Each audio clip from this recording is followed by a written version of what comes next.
Hello children, welcome to your English class. This is your English teacher Balwinder Singla. I hope you all are fine at your places and taking good care of your health as well.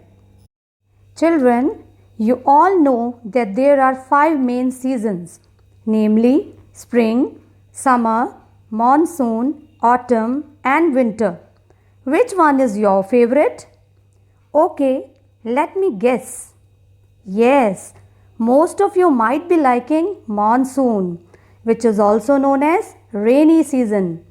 But just imagine, if it keeps raining continuously for many days, what would happen? Yes, there would be imbalance in nature. So change of weather is very necessary to keep balance on earth for happy life.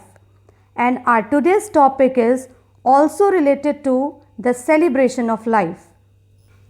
So today we are going to recite a poem, A Fine Day, from your Living English book. A Fine Day by Katherine Mansfield is a poem that celebrates the coming out of the sun after long days of rain. It is a celebration of life and beauty of nature. Kathleen Mansfield Murray was a poet and short story writer from New Zealand.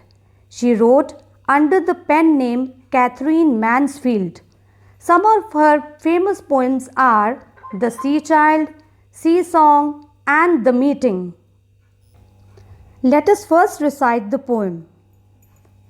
After all the rain, the sun shines on hill and grassy mead. Fly into the garden, child, you are very glad indeed.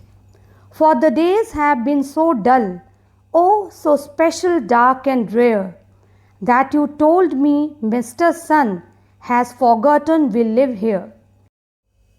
On the lilac tree a bird, singing first a little note, then a burst of happy song bubbles in his lifted throat.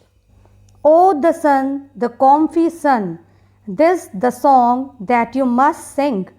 Thank you for the birds, the flowers. Thank you, sun, for everything. Now let's begin with the first stanza.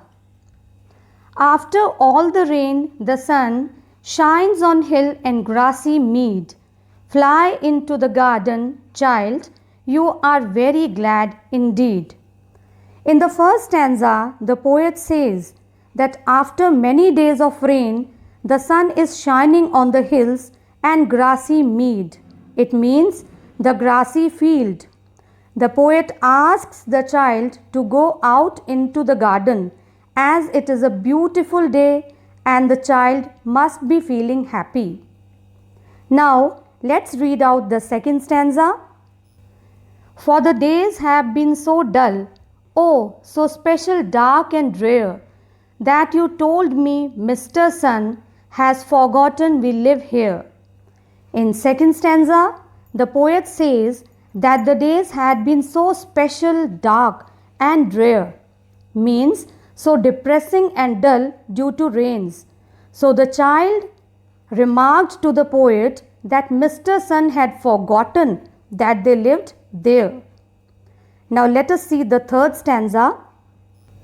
On the lilac tree a bird, singing first a little note, then a burst of happy song bubbles in his lifted throat. In third stanza, the poet appreciates the little bird sitting on the lilac tree. Now lilac tree is a flowering tree found in Europe and North America. So the bird is sitting on the lilac tree and singing one little note and then burst into a happy song. Means the bird first started singing little melody and then started singing a song with bubbles in his lifted throat, which means a song with great happiness. Now see the last stanza. Oh, the sun, the comfy sun, this the song that you must sing. Thank you for the birds, the flowers. Thank you, sun, for everything. In this stanza, the poet addresses the sun as the comfy sun, which means sun that brings comfort, and tells the child that she should sing the song that thanks the birds, the flowers, and the sun for everything.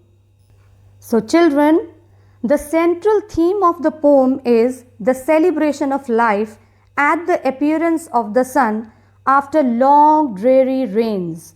The shining of the sun shows hope for brighter days ahead.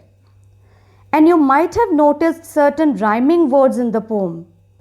Rhyming words are two or more words that have the same or similar ending sound. Now let us see which are the rhyming words in this poem. They are meet and indeed, drear and here, note and throat, sing and everything.